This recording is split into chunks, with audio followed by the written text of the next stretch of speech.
औज़ुबिल्लाहि मिनश्शैतानिर्रजीम बिस्मिल्लाहिर्रहमानिर्रहीम अल्लाहुम्मा सल्लि अला मुहम्मद व आले मुहम्मद व अज्जिल फ़रजहुम। नाज़रीन मोहतरम अस्सलाम वालेकुम।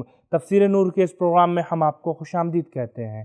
नाज़रीन, पैगम्बर अकरम सल्लल्लाहु अलैहि वसल्लम अपनी उम्मत के बेहतरीन लोगों की मुआरफ़ी करते हुए फ़रमाते हैं कि हामिलान क़ुरआन ही बेहतरीन लोग हैं, जो उसकी तिलावत करते हैं और उसकी तालीमात पर अमल करते हैं। तो आइए इस प्रोग्राम के ज़रिए तिलावत और तफ़सीर को जानकर हामिलान क़ुरआन बनने की कोशिश करते हैं।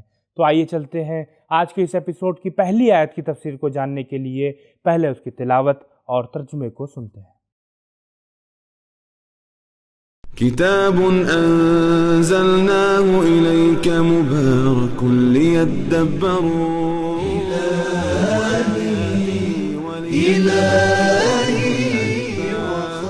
बिस्मिल्लाहिर रहमानिर रहीम वमा जअलनाहुम जसदन ला यअकुलून अत्तआम वमा कानू खालिदीन।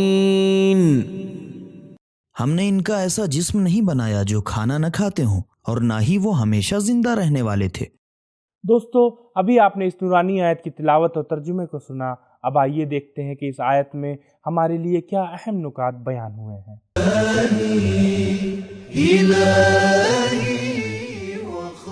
एक रहबर की कामयाबी का राज इसमें है कि वो उमूरे जिंदगी में लोगों की तरह हो, उन्हीं की तरह गुजर बसर रखता हो, ताकि लोग उसे देखकर उसके मुताबिक जिंदगी बसर करें। अभी आपने इस नूरानी आयत के नुकात को मुलाहिज़ा फरमाया। अब आइए देखते हैं कि इस आयत में हमारे लिए क्या अहम पैगाम बयान हुए हैं।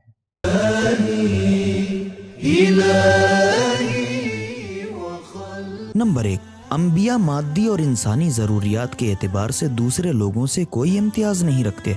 मा जअलनाहुम जसदन ला यअकुलून। नंबर 2, ये तवक्को बेजा है कि फरिश्ता ही इस्लाह करने के लिए आए और हादी बनकर आए। मा जअलनाहुम। नंबर 3, अल्लाह ताला और उसके दीन में ये नहीं है कि ग़िज़ा भी तर्क कर दी जाए और शादी भी न की जाए। मा जअलनाहुम जसदन ला यअकुलून। नंबर 4, मौत का पैगाम अटल है, यहाँ तक कि अंबिया को भी हमेशा जिंदा नहीं रहना है।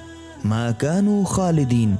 आइए अगली आयत की तफसीर को जानने के लिए पहले उसकी तिलावत और तर्जुमे को सुनते हैं। ثم صدقناهم الوعد فأنجيناهم ومن نشاء وأهلكنا المسرفين। फिर हमने उनके साथ वादा पूरा किया, बस हमने उन्हें और जिन्हें हमने चाहा नजात दे दी और इसराफ करने वालों को हलाक कर दिया। तिलावत और तर्जुमे को सुनने के बाद अब आइए इस आयत के अहम नुक्ते की तरफ इशारा करते हैं।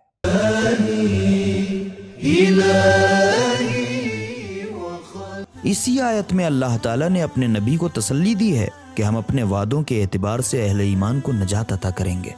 नाज़रीन, आइए अब इस आयत के पैगामात को भी जान लेते हैं।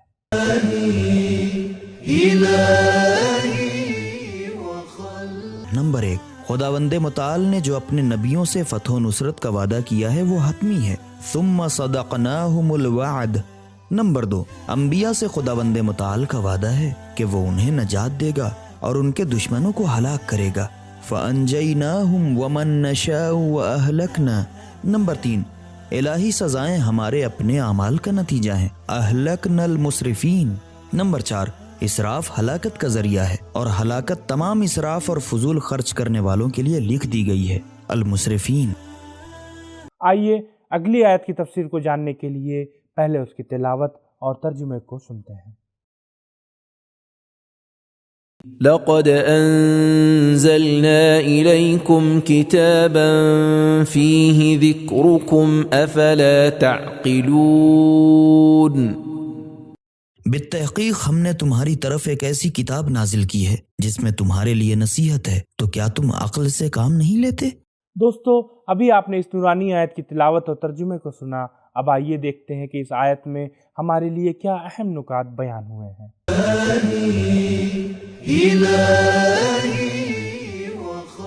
लफ्ज़ ज़िक्रुकुम के मानी है कि वो वसीला तज़क्कुर है, या इसके मानी इज़्ज़त व एहतराम और तुम्हारा नाम है।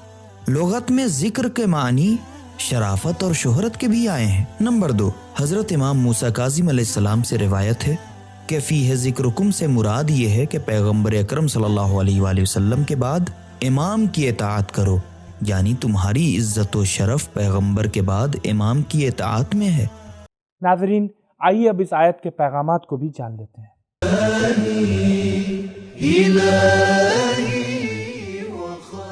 نمبر 1، وہ کتاب و قانون جو خداوند متعال کی طرف سے ہو وہ رشد و بیداری کا سبب ہے۔ انزلنا الیکم کتابا فیہ ذکرکم۔ نمبر 2، قرآن مجید ایک بلند و بالا مقام رکھتا ہے، کتابا۔ نمبر 3، کتب آسمانی کے نزول کے اہداف و مقاصد میں سے ایک ہدف انسان کو آخرت کی یاد دہانی اور کرامت عطا کرنا ہے، فیہ ذکرکم۔ نمبر 4، انسان کی گزشتہ تاریخ اور اس کے احوال بھی قرآن مجید میں موجود ہیں، اور جو اس کے مستقبل کے حالات ہیں وہ بھی قرآن کریم میں مذکور ہیں، فیہ ذکرکم۔ نمبر 5، سرزمین حجاز اور اس کے عرب باشندے قرآن کی برکت سے عزیز اور مشہور ہوئے، فیہ ذکرکم۔ نمبر 6، اگر انسان غور و فکر سے کام لیتے تو حتماً وحی و آسمانی کتاب کی طرف دست نیاز دراز کرتے اور اس کو پڑھتے رہتے، افلا تعقلون۔ نمبر 7، لوگوں کی فطری خواہشوں سے دعوت و رہنمائی کے ذریعے ان کی مدد کریں۔ جو شخص الہی نظام کی طرف دلچسپی رکھتا ہے تو اس کا نام تاریخ میں عزت و کرامت کے ساتھ محفوظ ہو جاتا ہے۔ اللہ تعالیٰ نے اس آیت میں فرمایا ہے، ہم نے تمہاری طرف اس لیے کتاب بھیجی ہے تاکہ تمہارا نام باقی رہے، فیہ ذکرکم۔ نمبر 8، انبیاء کو وہاں جھٹلایا جاتا ہے جہاں عقل نہ ہو، کیونکہ قرآنی باتیں عقل کے مطابق ہیں، انزلنا افلا تعقلون۔ ناظرین، آج کے اس ایپیسوڈ کی آخری آیت کی تفسیر کو جاننے کے لیے آئیے چلتے ہیں پہلے اس کی تلاوت اور ترجمے کو سنتے ہیں۔ وَكَمْ قَصَمْنَا مِنْ قَرْيَةٍ كَانَتْ ظَالِمَةً وَأَنْشَأْنَا بَعْدَهَا قَوْمًا آخَرِينَ۔ اور ہم نے کتنی ظالم بستیوں کو ہلاک کر کے رکھ دیا اور ان کے بعد دوسری قوم کو پیدا کیا۔ دوستو، آئیے دیکھتے ہیں کہ اس آیت میں ہمارے لیے کیا اہم پیغامات بیان ہوئے ہیں۔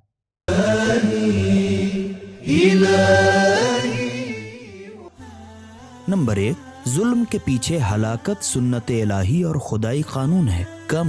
نمبر 2، جو شخص قانون الہی کو توڑتا ہے وہ خود ٹوٹ جاتا ہے، قسمنا، قسم کے معنی ہے شدت کے ساتھ توڑنا۔ نمبر 3، انسان خود اپنی سرنوشت تحریر کرتا ہے، قسمنا من قریۃ کانت ظالمہ۔